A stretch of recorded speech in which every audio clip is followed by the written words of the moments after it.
Yay, we just got quorum. That was money well spent. All righty.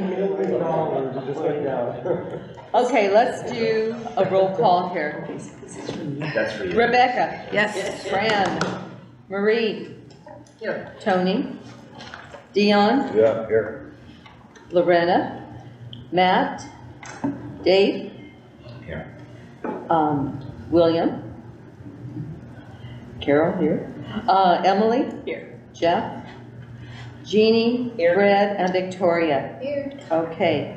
I have removed 2 people from our roster, our attendance, or how about if I just say committee? Lorena Gaeta has not been here since and did not work on any subcommittee, and neither did Will Leal. So, Fred, did you replace, that was, Will was yours, did you replace Yeah, I anyone? should have an answer this week. Okay, and Rebecca, how about you? Yeah, Martha from Artemex.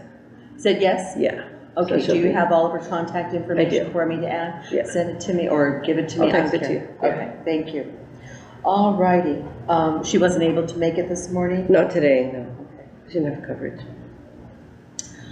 All right. Public comment. I'm going to have we'll do public comment at the very beginning, but I'm also going to have public comment after every subcommittee, which I did not do last time. So we're going to do it all together this time. So, is there any public comment on, you can come on up, you could say, I don't know, where do we want you to go? Stand. Yeah, maybe just stand, it's just us. So happy you guys are addressing beautification and especially enforcement today for downtown. I think all the new stuff that you're coming up with is really great, but there's plenty of stuff that's been on the books for a long, long time downtown, and it's not enforced. And so specifically graffiti downtown, we have a graffiti policy or ordinance. It requires us to basically go to the property owner to notice them, to require them to remove it. If they don't, then we're supposed to remove it and charge them, and there's a whole thing laid out, obviously, in the ordinance. That's not being done. Some may say that, well, it has to be reported first. Even when graffiti is reported, it still stays up. I was out on the Fight Dirty thing last 2 weeks ago. When we walked around, I took pictures of graffiti. I sent them in within an hour of that particular walk. Still not taken care of in at least 2 or 3 places. There's a place across from Dave's Bowling Alley that has been there since the wine walk, right next to Settle Down. So those things aren't being taken care of. Signage ordinances are not being enforced downtown at all. There's leaf banners, there's other kinds of string banners, all kinds of things that are up downtown that shouldn't be up there. The city itself, signage-wise, is not keeping up to date. We have banners that go across the street that seem to be up for a month, maybe more, after the thing happens, whether it's graduation or it's some other activity like the car show or what have you. So what I encourage you to do is to really pay attention to what we can do better in terms of enforcement, citywide, but especially downtown, in terms of what we already have on the books before we put more stuff on the books. Thank you. Amazing. Thank you. Any other public comment? Okay, then let's go on. I have a question that I just want reiterated for the vacancy subcommittee. Dion, and let's see, it's Victoria and Emily. Just repeat what your fines or your, I don't want to say penalty, but I guess that's what it is, penalty if for a building that stays vacant for a long time. Just go over that again one more time. Because my memory, that's so not happening right now. Well, the council would set the penalties. But we you had did it examples. in your No, report. we gave examples like Oakland, $6,000 Oh, okay. a year. Well, so when I did a presentation, we had said what ours would be, and that's what she's asking for this. Oh, all right. I thought I Yeah, and Victoria can bring it up, because I typed it up, and I failed at giving it up. because I just have a question once I hear it. I think it was like Or a you guys $6,000 vacancy tax, and then annually, and then like a $1,500 maintenance fee. So this is if the place looks. No, so I mean, basically, how do you enforce? I mean, Were you here last? If you have a building downtown that is structurally fine and everything, but you cannot get a tenant. See, that's Were you- where I was going with Were you this. here last time? No, I was not, Okay, because so I can- I work full-time and was out of I state. can email you the presentation, but we addressed all of that. We addressed like, My question Yeah. is, as a building owner, yeah, what qualifies that you would be penalized for having a vacant building for so long? so I would have to go through my whole presentation to explain that. But I can give it, so, because we have like, we have exemptions, and then we have like a whole thing on it. So you have a certain amount of days to fill it, has to be up to code, there's gonna be a report card, so there's a lot of things. So if your building is up to code, like, Yeah, let's everything take Porcella's. Porcella's, no code issues. He has X amount of days to get a tenant, he has to register, once it's been vacant for 30 days, he has to register with the city. Then, if it doesn't fill, then he asks for like an extension showing, hey, I have a lease sign up and all this stuff, and the city goes, okay, fine, otherwise there's a vacancy tax. Oh, So okay. just to prevent, And what are we doing as a city or as council to help those building owners get somebody in there? Because what if it's an existing building that had a renter in there and then they had left? And then you're trying to get somebody in there. I mean, you want somebody in there, but you can't get somebody in there. So now I'm gonna be paying this tax. but you have No, I think exemptions Emily said, no. that's what I was saying, like, if you read through our thing, it does explain everything. If your building, like Porcella's, is good to go, and you just haven't found a renter yet, and you are making efforts to advertise, then you're not subject to that. Right. There might be like If a. the going rate is $5,000 and you're asking 15, That's no, nice. that Yeah. doesn't cut it. And then the tax would pay for a city, like a city official, or whatever you guys call it, an employee to do that. That's all I'm asking. Yeah, that's what I wanted to make sure that was in there, so we weren't digging people who were really trying, and it sounds like you do have. I'll it in there. email, or maybe Victoria can email what I typed up, and then, because There's I. a hearty discussion about it too. Okay, great. The fines that were laid out says there will be a fine of $150 per week that'll be assessed for buildings that are not registered after the 10th day of vacancy, and then there was some discussion on whether 10 days, 30 days was too short. And then there was an annual monitoring fee of $1,500. And then the tax was a different. So the monitoring fee is basically, so things like graffiti, or if there's, the city would go by and make sure that no one is, maybe have broken in, or is living in it, or there's damage to it, just so we don't have these buildings that look bad. Or, for example, I looked at an empty building that was available and there happened to be human feces in the back. That's gonna turn someone off from renting it. So that's kind of something, that's what the monitoring fee would be. And also think about, would a landlord throw in any business that might not be compatible for downtown just to avoid the tax? You might want to think of how would you mitigate that? Well, right now we have building owners who are very picky about who they're having, because they want what they Have a think. vision. Yeah, they have visions about what Yes. should be down here. So Mhm. I'm almost willing to go the other way at this point, because it's getting a little crazy. Well, we have a city ordinance about what can or cannot go Oh, downtown. yes, so an after-tax. So, I mean, you have, It you can't, does to a point, yeah. yeah, but I mean, you can't tell a private property owner that they can't do a certain tenant if it's allowed. Like, you can't have an Yeah, office. that's good, though, that- In the front. You can't have an office like on Monterey, unless, I think that some of these building owners are trying to get away with previous use. No, it's because prior councils have tried to keep it so that it's businesses that are like retail, where we're attracting people, Okay. not like an office like mine, a CPA office or a tax prep. Exactly. We're That's not why supposed to mine's be- in the back. Exactly, we're not supposed to be down there, Yeah. frontage on the first floor. Yeah, exactly. We're supposed to be up All right. somewhere more difficult. The other language that worried me too was the stuff that's more ambiguous and subjective. Like, are they making an effort? Are they charging too much rent? Like that, we can't how do we regulate this? Like Dion's point, I understand it, and that may very well be what's keeping a lot of people from getting renters. But who are we to say, Exactly. right?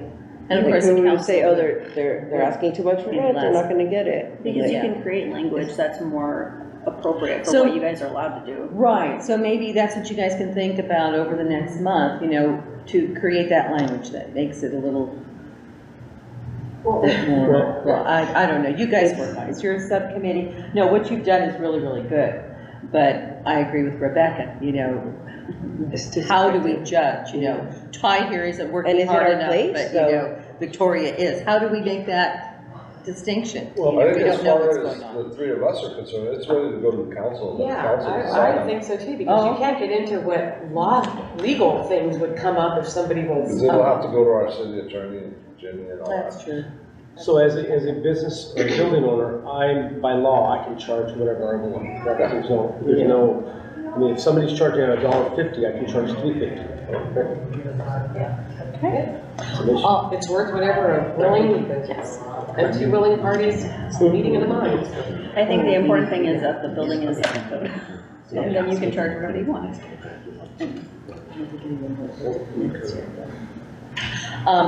Ty here and I are talking here, in his agenda, he has approval of the minutes, but none of us have a copy of the minutes. However, they're going to be posted where the city council packets and agendas are on the website. So I will just send out a reminder to the whole downtown committee that for next time, read the minutes, you know, ahead of time so we can just go ahead and That's what I'm approve saying, it. I could have reviewed the vacancy, but you said it's posted somewhere else. Video as well, so all of these are taped, so you can, if you're not here, you can watch the whole thing back. But it was looking for like the notes or the recap or whatever, if it was an email or it's all pocketed. So last month's meeting does have the minutes online, but That's I don't want to City of Gilroy approve it right .org. now because Yeah. none of us have read it and we don't have copies. Well, the minutes aren't nearly as detailed as what she wants to. be. Exactly. Yeah. So if you want to go The back video and do would the be better. video, yeah, that would help. And we'll try to send out that outline of our. Already sent it over. Oh, Oh, awesome. thank you, thank you. Okay, so, noise. You want to just do a Yeah. real, This is like a progress report. So Tony Bowles is on my team, and so a lot of this work is attributed to her too. I'm gonna let everyone know what we've done and where we plan to go with this. So we have looked at the noise ordinances of 8 cities. And she chose Sunnyvale, Los Gatos, Mountain View, Milpitas, and Campbell. And I did Gilroy, Morgan Hill, and Hollister. And the categories that I am technologically challenged. We're gonna get this formatted in a way that everybody can see when the time comes. It's intimidating. I have phobias when it comes to all this technology stuff.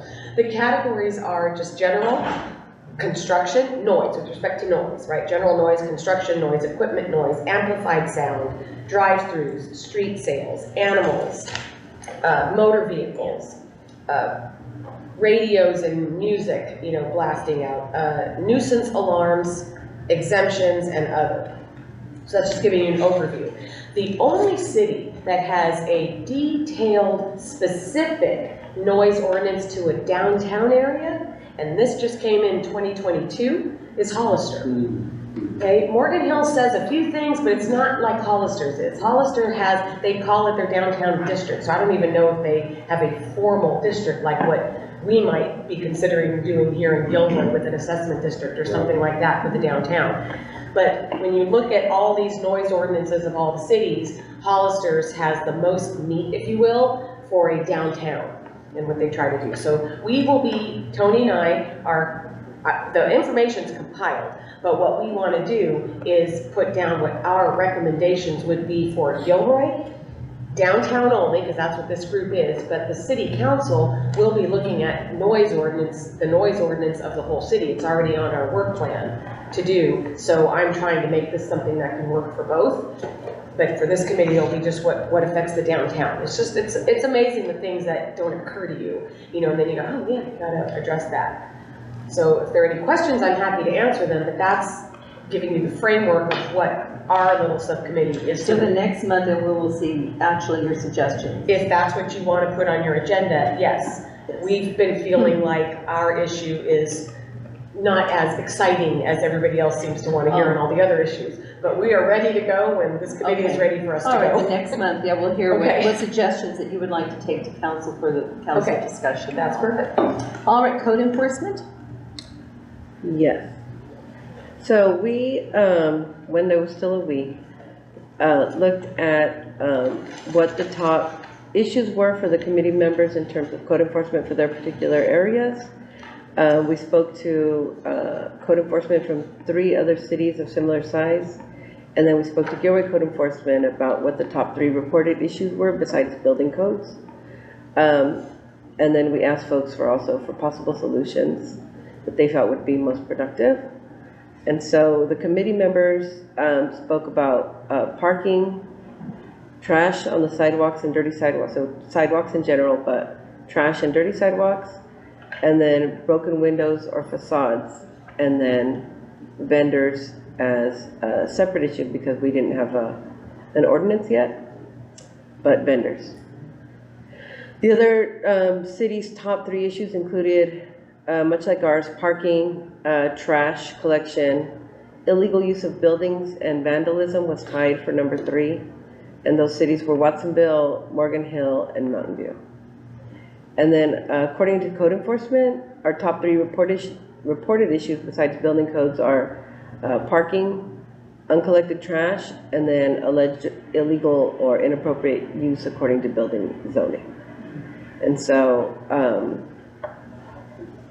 the solutions that folks proposed were, number 1, because these issues are already codes, it's already illegal, right, to violate these things, that business owners would respond best to incentives versus threats or punishment. Ask that we find grants to pay for professional power washing, have communities or student groups adopt a block or alley, which I think is already in motion. And so those were possible solutions versus punishments or penalties. Yeah. And just as a side note, in walking downtown and trying to speak to business owners, I came upon the business owner over at Rio Nilo. And so he agreed to paint and power wash his sidewalk, and he already did it. He painted it. Yeah, he painted it. Yeah. He's actually an older little. Yeah, I know. So he's power washing, and we said that there isn't a city ordinance, but he needs to do it regularly. And Jeff Orth had mentioned like a special way of power washing, and so I told him I sent him Jeff to talk to about that special contractor who does like a more deep clean or something. And so he agreed to it, but yeah, without the stick, so that's good. Yeah. Okay. It was just weird finding him, yeah. Would your code enforcement be interested in adding Terrence's 2 suggestions? Graffiti removal and signage in the downtown, or would signage go under you? Well, No. No, it's code, because it's a code. Oh, it's code, yeah. okay. Well, then would you like to add those 2 also? Okay. I'm trying to think how to tactfully say this. Jeff has missed 3 times now. And did he work a lot on this project during the summer? We consulted a few times. Okay. Yeah, and he connected me to a couple of people. Group, what do you think? Are you being nice? I bring this up because obviously I have somebody I don't like also has I missed. have terrible attendance. They are advocating for them to stay on, but my, Who's that? Oh, no. no, hear me out. So I've explained to this individual that you missed more than the allowed meetings. Brett, can you speak up, please? Yeah, so you've missed more than the allowed meetings, so we have to move forward. So if we're gonna, if we're gonna be lenient on individuals, then. Did he work on your committee at all? Or, actually, he would have been on Marie's committee, but he never connected and we never put him on. So, no. I don't know what he looks like. He came to the first meeting. Yeah, in the first meeting. Okay, so anyway, now continue, because I know Ivory really wants to be on. Oh, yeah, no, So, group, help me I don't want to be the sole person making this decision on Jeff. What do you guys think? He worked with Rebecca on the committee, but he's missed 3 meetings.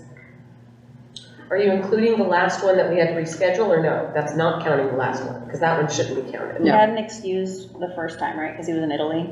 Well, we didn't excuse, yes, you're right. And he did have the trip planned way before this committee started. And where is he today? So if you exclude that one and the one we rescheduled, then he's missed 2? Then he's missed 2, And so that's he's, Okay, so it's up to you I guys. think it's an important voice to have at the table, like the chamber. Okay, but we just. So- It is, but there are other voices within that organization. He could appoint besides his, somebody. Yeah. If he's not gonna. We need to, I will talk to him later, but we need to get him here because he is an important voice. I would All say we give them another Yeah, meeting, tell him it's the last chance. last chance. Okay, all right, will do. All righty, so with code enforcement, any questions or any public comment on code enforcement from what you've heard? We could balance it out, Oh, I'm right, sorry. with the penalty, or we could balance things out, Yeah, but it's mostly about, our own code enforcement, like Okay. following up on these things, not building owners, yeah. I think, I don't believe the city should be washing the sidewalks for the businesses downtown. Nobody comes and cleans up my business, that's my job. In fact, if you go down Monterey, after you cross 7th Street, all the Latino businesses, you see them out there, they're washing their sidewalks every morning.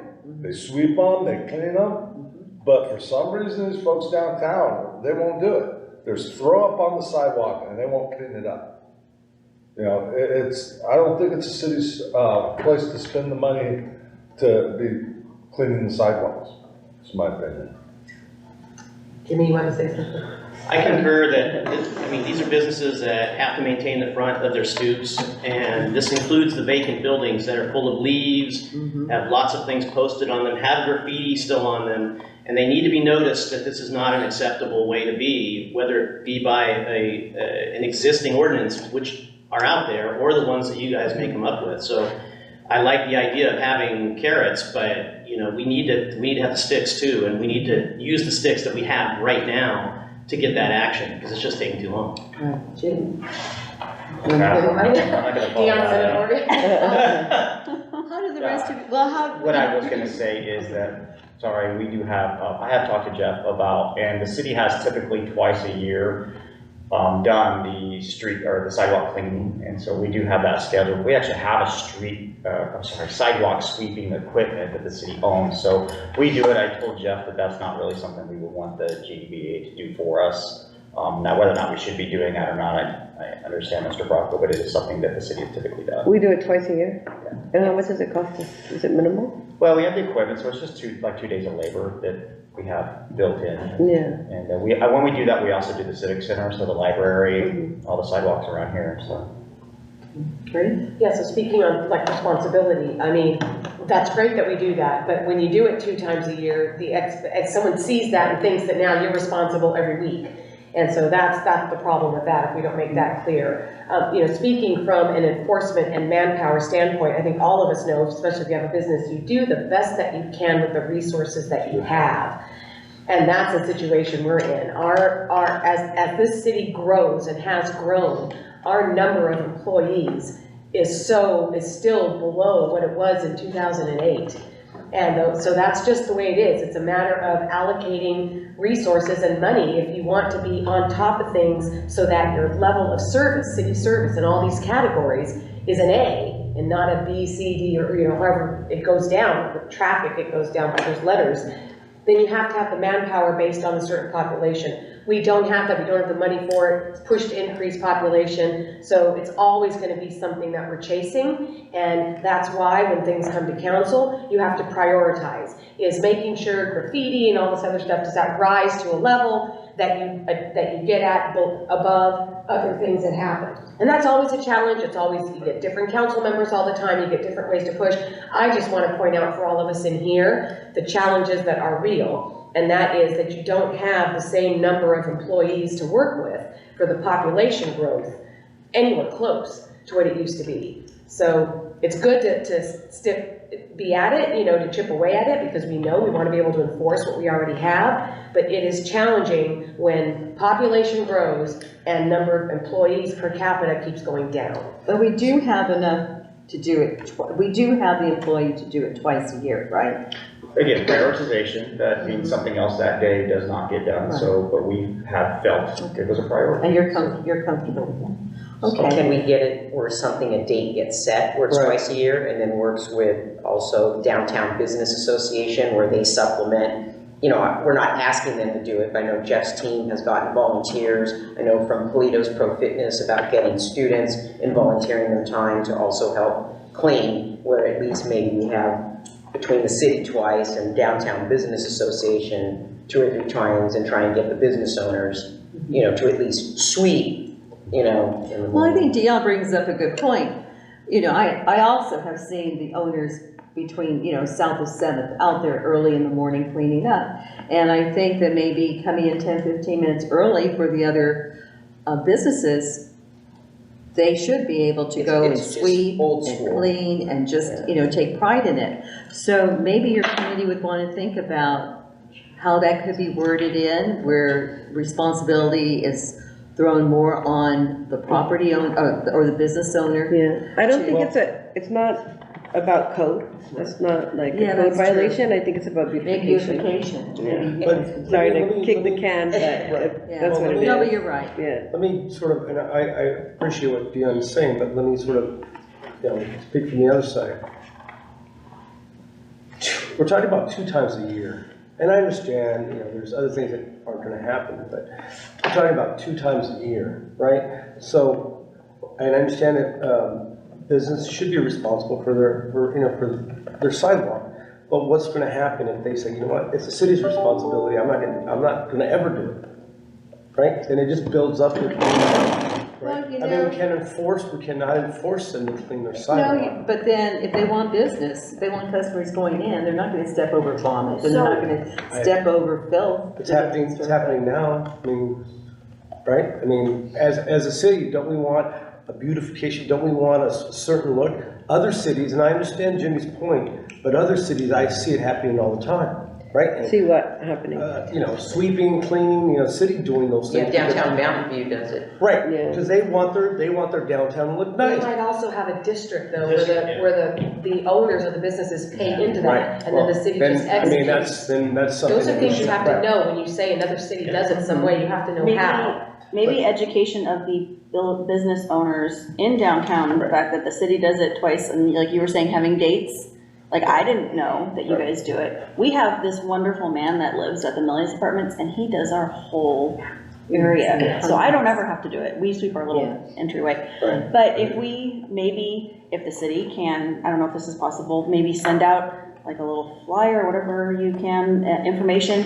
The city is cleaning up the downtown twice a year on these dates. Maybe let's all try to make it a community event, and it'll give the business owners a chance to maybe move some things so it actually gets deep cleaned, and then encourage them, encouragement of keeping it clean year round. Like, the city is helping keep it clean twice a year. Do your part. Thank you. Yeah, exactly. So, to Marie's point, thank you for saying that. Again, we have to be educated on what the cities have, if it's a business assessment district or whatever. But what I'm saying is, let's not be reactive and start thinking ahead. If that's what we need to make this happen, let's go down that pathway, right? For us to say, well, we'll leave it up to the business owners, it's up to them, it's not gonna happen, Well, it's I not would happening. hope an assessment district is on somebody's list of things. It The is. assessment district was a long time ago recommendation that Bryce has been working on, and that assessment district vote is about to go out to the businesses. So the intent of that assessment district is to get the city out of the financial responsibility. So you dictate, the business owners dictate how many times that gets cleaned. Do you want new trash? If you've ever been to Monterey or really touristy towns, they all have assessment districts Discussion. because the business owners are willing to pay a little extra every year for that service. So that ship has sailed, it's on its way down, but don't vote no against it if if that's not what you want. We will discuss it We're- probably we're- after Bryce. What was what? What is the discussion? Oh, I'm sorry. Yeah. It's like a homeowners association, like a homeowners association for your home. Be able So to that every, assess, say $100, $200 a year extra on the property tax, that goes into the district funds, and then the downtown business district gets to decide how that money's spent. So is that weekly street cleaning, is that? How do we decide that as? Yeah, who's in charge of that? There's a video, the city right now is running that campaign, and we haven't released yet the actual vote, but we have had meetings, we've had community meetings downtown about the assessment district, about what people would want. So that is pretty close to the rubber hitting the road. And I assume everything would be listed of what we Legally, it cover, has to be. because even downtown with, the lovely plants, Mhm. I'm sorry, but I don't know who fully in charge of that. That was the That's- GDBA was one who That's- planned it, but they didn't water, you know? No, not the barrels. I'm talking the actual Landscapes. landscape. Oh, that. Yeah, we're tackling that as a Within the community. city, because that has been another challenge where, okay, in front of one of the businesses, who's managing that? I mean, I've had business renters who are trimming the bushes and things like that because they've called and can't get anybody down there to take care of the high grasses that's covering in front of their storefront where you can't see in when the cars come by, or even encroaching on the sidewalk. Yeah, no, that, our committee, when, both my members are ill today, but. Because that would be great in the assessment thing, if Right. someone's gonna. Right, and I think, thank you, Take Jimmy, care for of that, and I think, Bryce, as you know, I think it's how the message is sent out is gonna be important, right? Because it's an opportunity for our businesses, but also the community to sort of improve our downtown and give them a reason to vote yes for it. is And what I'm then, saying. Jimmy, when are you hoping to send that? So the informal, so basically it's a two-step process. The draft management plan with an informal petition and sent out to the business. That'll be towards the end of next week. At that point then we'll find out how the informal petition is successful. If people like the management plan, which is based all inclusive, or if they're willing to have it trimmed down. And so, because once we actually do the formal petition, there is no change in the draft management plan, that is huge fails. So we want to do this informal process first and see if there's any feedback, because we didn't get a lot of feedback when we did the outreach, businesses that are interested in taking on a steering committee role. This is kind of the replacement mechanism to get that assessment, to figure out what do businesses want in the downtown area as far as the feedback. And then once it's actually formed, there's actually a committee that's formed, and the PIDA will then select or create a nonprofit that will operate as the management component of the PIDA. How did you reach out to businesses, if you don't mind me asking? We have several community meetings, or something by mail. It's not business owners, it's property owners. It's the property owners, I'm sorry, okay, I think it's, okay. Yes, Jane? What are the boundaries of the district? We have proposed in the broad district from 1st to 10th, from Railroad to Gilroy. And, so the downtown district would be, the people who would be making the decisions would be property owners and not business owners? Because they're the ones paying, because they're the ones paying the. They're not gonna pass that on or anything. Right, that's, Okay. And I'd like to add on to Bryce, it is not common, and in fact, our consultant thinks we're nuts that the city is leading this. This is usually something led by a downtown group. Nobody stepped up, nobody's advertising it, and so we're doing the best we can trying to push it through, but nobody took it on, so we did. see, that's a concern. Well, it's the problem we've had forever. Right. I know. And so Because- are they usually, with the other cities, is always property owners that are in charge of it? And you can't have any You building? can't assess a tax on I hate the word transient business. right, no, It I has to be, it's like your house. And If so you have a big- renter in your house, they don't Therefore, get they the don't have any voting power? They don't have voting Okay. Jimmy, Bryce, and you bring up a really good point, obviously, and I think that's where the downfall is gonna happen. If I'm a building owner and I'm not even around, Well, I'm gonna that's say the no. problem, is right? so But many of how us are are we- not. How do we get businesses to sort of advocate for it, so these owners know, it's important, right? So it's whatever the message is, because again, if I own a building and I'm not around, I'm gonna just say no. And then, let's say it passes, how do we get the over 60% of business owners that live not even in Gilroy, and like you were saying, building owners. building owners that don't care, how do we get them to pay? Then are we They then won't over? Well, they don't have a choice. It shows up on their property Yeah. tax bill. Oh, okay. I mean, that's So- essentially what They'll we're pay. trying to do with the vacancy Okay. ordinance too, is. Now, going back to code enforcement, though, be thinking about, you have all this enforcement going on, but if someone doesn't obey and do what they're supposed to do, then are we going to impose fines? I mean, is that what your committee would be suggesting? Like, what is going to happen? We already have a fine structure for code violations. And But- is that implemented? Is- Well, Which part? the citations for the code enforcement, like we talked about graffiti on a building that's not, It is implemented, but to the mayor's point, the city has 2 code enforcement officers for a town of 16,000. And so we chase our tails every day. So I don't disagree with anything Terrence says. I don't at all. You have a lot of things in place. We don't have the ability to enforce everything. We just don't. And I'm sorry to say that. It's the truth. So maybe we need to start thinking of ways that of how we can restructure or what we can do to help out in that area. Because as soon as people understand that, yes, there's a code, but if it's not going to be enforced, I don't have to do it. Yeah. And I think a lot of people have gotten into that mode of thinking all across the city. And I don't know, do you want to does your subcommittee just kind of want to think about what could be done to mitigate? Well, except you're making it sound like we're not even trying to enforce. That's not it. We're trying to, it's just you can't necessarily get to it as quickly as people would like, so you do end up having more people. Well, I guess where I come from, Sometimes nobody's showing up. Yeah, nobody's I showing know, up. that time, but maybe in the next violation, someone does. So that's what I'm saying. It's And I think that process, Rebecca, you guys have down, like, for people, who, Terrence knows and certain people know who to call, how to, who to email, who to call, where's that number, how is that posted to make people aware, so if they are seeing, if it's a vendor or graffiti or whatever, they know what to do to even call, what that process is. But I think sometimes there's a disconnect, because what you hope for is that once a citation's given out, that property owner You think it's would done do next it, would not want to pay the fine, and it would continue, but the same issues keep coming back. Because if that were the case, you wouldn't be having this.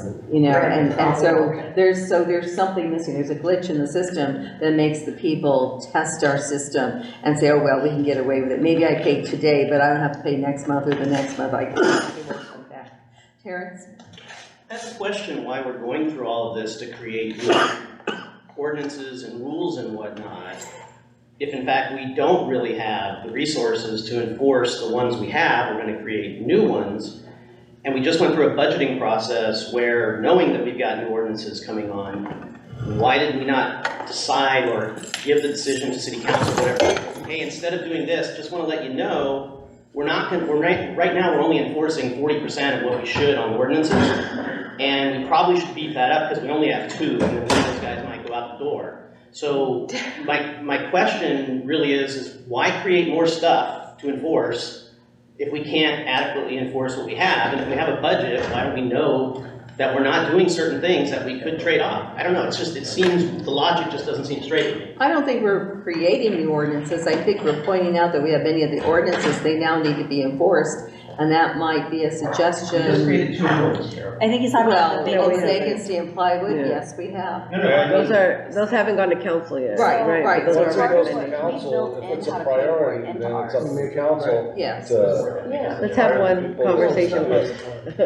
We're having multiple, I can't keep up with all of them. I think part of what you requested from us is so we come up with a strategy, but also how we make it financially plausible, right? And I've already admitted, I don't know how the city works, and so I rely on everyone else who's way more of an authority, but that's why we built in like our assessment, the fees, which we're hoping would then be like a tax, similar to this, where you assess the property owners.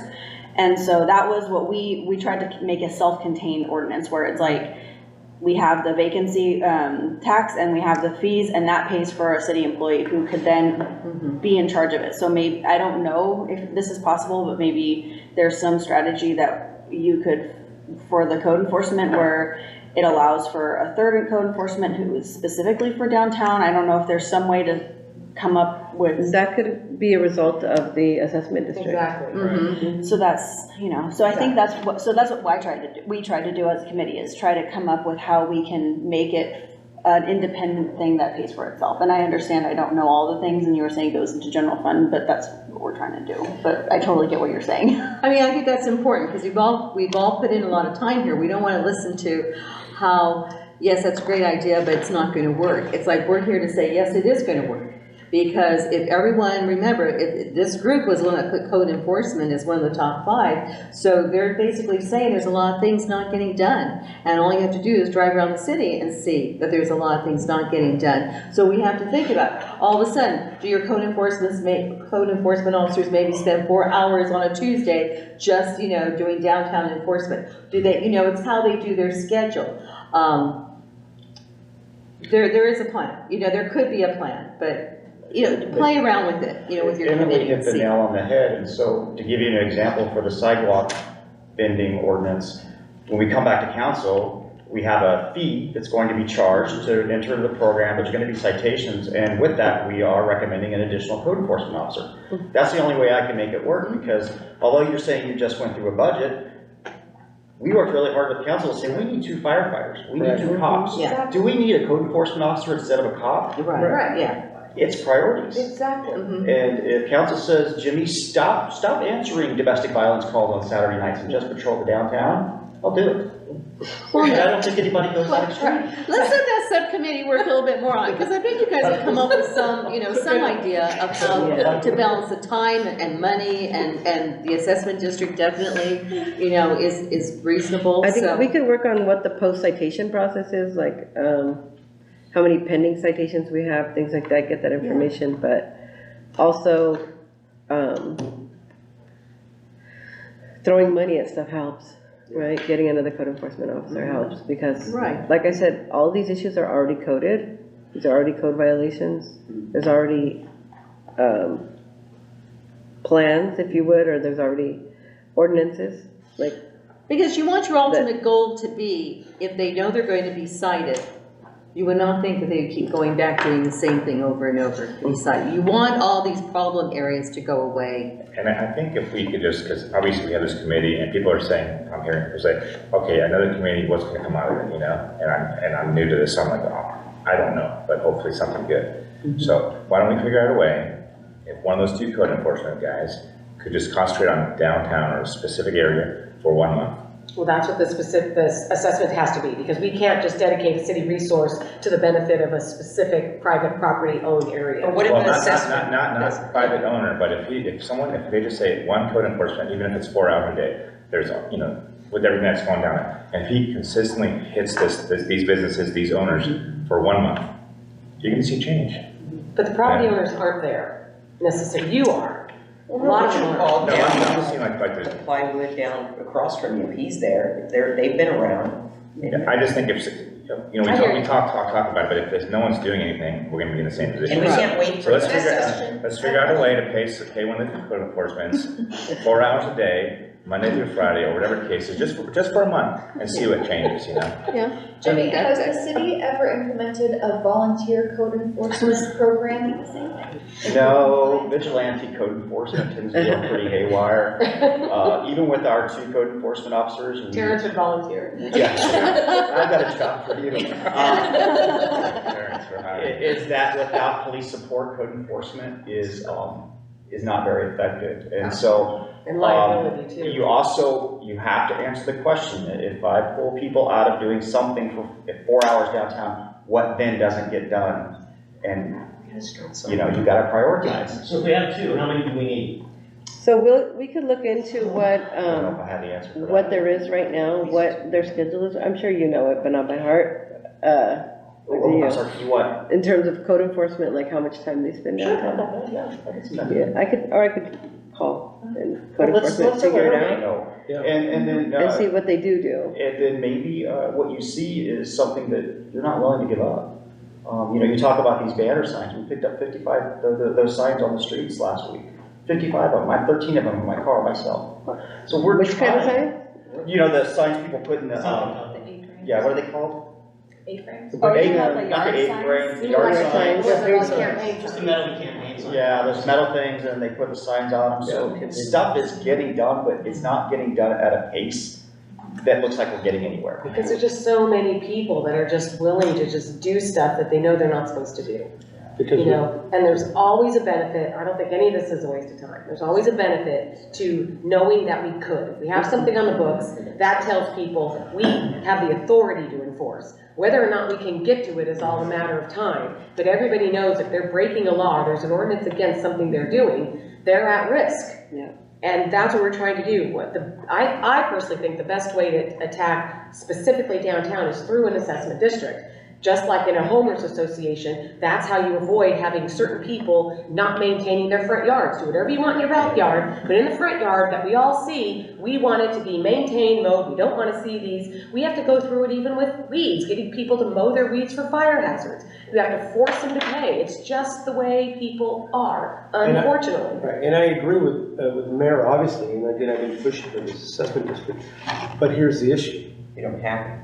What happens because of that? Yes, I'm saying, we don't have it yet. But then it gets back to those property owners that are Right, but downtown. what do we have to start with now where it was like, even if it was just a pilot, like you said, for how many days, I know what you're saying, but if it was like, we do a pilot, we do a test run, do we see if that makes a difference? You know, if the assessment district, that's great, and then we have, you know, the money and we can move forward, but until we get to that point, how do we start now in regards to some type of enforcement, because it's kind of a moot point, and, you know, what Terrence was saying too, we can't even enforce what we have. Well, it started with the sidewalk street vetting. That's, when that comes back, like Jimmy said, there's gonna be money for an enforcement officer. So in just enforcing that, that person's gonna be present downtown. Yeah, so there's two options to have more money for this, it sounds like, the sidewalk and the assessment. You know, at one time, a few years ago, we used to have a group of citizens that went around painting out graffiti with, you know, the correct colored paint. Maybe your committee would want to, you know, look into that, see what the possibility would be of getting citizens out there helping out. Or and they also picked up shopping carts, they took down garage sale signs, you know. Is that also part of a beautification, if the two working together, where it's the beautification team that takes off the graffiti, but they make it aware, the enforcement makes them aware that this is going on? One of the things about the enforcement too is, I complained because I drove downtown a couple weeks ago and it was really bad. And Jimmy checked.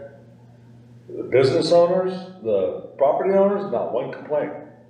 Right. You know, so. About what specifically, Dan? About the downtown vending. About vending. Yeah, the sidewalks were blocked. There was a truck parked up on the sidewalk. It was really just a Wild West. But the business owners complain to us, but they don't complain to the city, so. I mean, I've called before, like Terrence was saying, when there was a vendor downtown in front, and you know, it took a while. I finally got a police officer who went and had checked and going through, but there needs to be a larger process or whatever on what the next steps are. And then one of them, on one of the vendors one time, actually it was the business owner who actually rented that vendor to be in front of, it took up 2 parking spots right downtown. 5 spots, yeah. Well, the one I was 2, it was 5 on yours and 7. So is it the food trucks that come up in front of the breweries that are not allowed? So that's like not allowed at all? Well, not even the food trucks, these were just tents. Oh, and they take up. Tents. And we food had trucks one that was allowed to 5 park? spots, I had one that was 2 spots What? in front of our building, which is They're not not allowed a. to They can't be in the parking lot. Which is not. That happens. Carol? Every weekend. Getting away with it. On that, For the we're waiting for breweries. our parking management Right. program to be done. Can we go back, Because, yeah. can we go back to? There's so Well, the much ordinance to says they can't be in the parking spots, right? Vendors People are can't be gonna in parking shocked spots. when you guys Can we go back to Dave's Yeah. recommendation, and I understand that we can't allocate somebody downtown all day for a month, right? I mean, according to enforcement. But I think what you're saying is, if there's a presence downtown, they know that, oh, crap, this guy's gonna come to my business. Even if it's an hour a day for a month, as a business owner, if I know that Dave's gonna be downtown every day, I'm gonna start doing something about it, right? It doesn't have to be 4 hours, 5 hours, it could be an hour, 2 hours, whatever, as long as there's a presence, just like when we have police downtown on the weekends, right? People feel safe, right? They know that they're gonna be there. So Jimmy, I know, and again, you would have to figure that out with schedule. We'll come up with some kind of pilot. Yeah. We'll talk to staff and Jimmy and come up with a pilot that, even if, right, it's pilot, so it's temporary, but Right. if it gives off the impression and folks understand that there's a consistent and constant presence or, enforcement mechanism, then that's dedicated. And I say 4 hours, but like that's it, it can be 1 hour. You can walk from 3rd to 7th, like just do this. We're a big old court enforcement. Or then if he's Sandwich board, targeting, or if he's targeting one of the enforcement officers, he identifies certain areas, and then it's like dripping on a rock, where he keeps going back to that same, if he's leaving tags, leaving notes, or whatever, where it's like, okay, other people are seeing that. Not just the presence, but also there's a few people that are all trying to do something. Plus, we can also drum up some money. If they ignore it after maybe 1 or 2 violations, start finding them and put that in the coffers. Rebecca, take the 2 new people, Marta and Brenda from Ivory, because you're gonna. Who? Slow down. Oh, Well, okay. I'll be in talk touch. to No. Okay.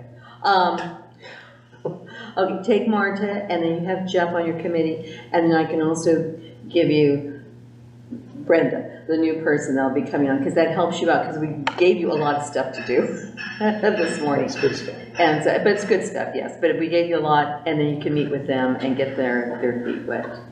Okay, send me your contact information once she's confirmed. Okay, will do. Jimmy, we're running out of time. Explain to the group what you and I talked about the other day about putting, I'm not gonna say it's correctly, putting fines as a ballot issue versus, to get it on the property tax. You know what I'm talking about. Anyway, tell them what you. Yeah, I've had Bryce kind of look into that, and so he's gonna report out what the process is and how you do that. Okay. So as far as the vacancy tax, you're talking about? Any fine that goes for vacancy or plywood, how do we get the property owner to pay a fine? That's what we want. It depends on what the fine is and how it's being applied. So if it's being applied as a pure punitive fine, like code enforcement violation, that's an ordinance, and it goes to council for that and then establishment of the fee amount. If you're talking about a tax, like let's say a vacancy tax. Okay, I'm going to interrupt you for a second. Okay. So if it went as an ordinance tax, Don't use the word tax. She's trying to ask, when does the person to whom you've issued the fine, what forces them to actually be out of pocket the cash today? Right. Or within 30 days, or within 60 days, as opposed to being a lien on a property that will never actually get paid until there's a property disposition, a sale, a transaction. So you're talking about, okay, so. That's what she's asking. Yes. For some of these, just to give you an example of what we have right now, ton penalties and fines, like late payment, it's sent to the collections agency. There's not like an actual forcible method to mandate payment revenue to us. There are others that you can do a special assessment, like weed abatements. You can actually apply that to the property tax for that year and have to pay that year. What was that, Bryce? So like weed abatements, a process, it's a special assessment given that it's applied to that tax year on the property tax. What do you mean they have to be paid that year? Because we get, once we see accumulation of years, As far as the fine that they get for not abating their weeds. Yeah, but that, it's usually by the 3rd year. So if they don't pay by the 3rd year, it goes on the property tax. oh, all right, so that's. So you have the ability. Which still accumulates though. Yes, it It does stays there accumulate. until they sell the land. And so you do have the ability through your ordinances or whatever, garbage liens that we've done or whatever, to assess a fine through an ordinance on somebody's property, or lien the property eventually. The process, takes actually probably a year or two to do, to get it onto the property. I know we're talking about some of the businesses we have cited 3 or 4 times this year already. Doesn't change behavior. So the frustration is real. The vacancy tax that you're talking about for like Oakland, where if you have a vacant building and it's, that is where San Francisco and Oakland went a little different, and Oakland was much more successful. They went to the ballot, they got it passed. So that is something that as the city, you can do that through the property tax bill that way as well. Annually, where they have to pay You it. can do it annually, sure. It doesn't just accumulate, it's not something, Yeah, and so then if they don't pay it and they wait 10 years and they sell the property, they have to satisfy that lien before they can clear the title. Yeah. So even if it goes on the ballot, it's still considered a lien on the property if they don't pay it? It's just like if they don't pay their property tax It's in just- general, right? Like if they Oh, just don't okay. pay their property tax, Okay. then, And so every year we do the roll for the library tax. Uh-huh. Okay, that was on the ballot. We would do the same thing for the vacant properties. We'd have to give them a process, then we would submit that list to the tax assessor, who would put it on the roll, and if they pay it, great. If they don't, then they just get the 10% fine every year. And for some businesses, they're fine waiting. But it has to 20 be years. on the ballot. That would have to be on the ballot. Okay. You use the word tax, not, and legally the word tax, not just, Yeah. you gotta go to the ballot. Okay, so we would call it a tax. is it? That would be a tax, yes. Is it possible to start out with it being like, let's say city council accepts the vacancy ordinance and it comes through, can we start the vacancy tax as a fine and then put it on the ballot to change it into, or does it have to be one way and then that's it? If you're, this stuff has all been through the courts, Yeah. and it is a very clear process of what you have to do, and what you're speaking of, no, because you would basically kind of try to manipulate. Like you'd say, oh, this is a Yeah. fine, but no, now it's a tax. Okay. There's people who, Jarvis taxpayers would love it when government does those things. So then basically, when we take our proposals to council, we need to talk about if they want to do it, because 2024 is an election year, so that would be the time to get it on the ballot, so. Yeah, you can make that. The vacancy ordinance could make that ballot, you think? Yeah. Members of Design Build, we just did for the charter amendment, it didn't take us very long at all to get that on there. We can go Like 4 months in advance or something. All right, well, we're 2 minutes to 9. Next month, we'll hear back from code enforcement and beautification and the noise. If we get to it, that's what I'm saying. If we get to it, yes. But I mean, they're good discussions, Yeah. so I think that everything is worthwhile. Any questions before we leave? Are you guys all okay? And the next meeting is October 10th. October 10th. And are we doing, so we'll do November and then do we skip December? We're going to skip December, I think. Let's see, I shouldn't say definite, because I thought we would be, we have a schedule. It's only Let's the talk 12th. about it in November, if we're going to skip it. We'll see where we are. If we are all done and we're good to go, then we can. All right, thank you, everyone. So Carol, you said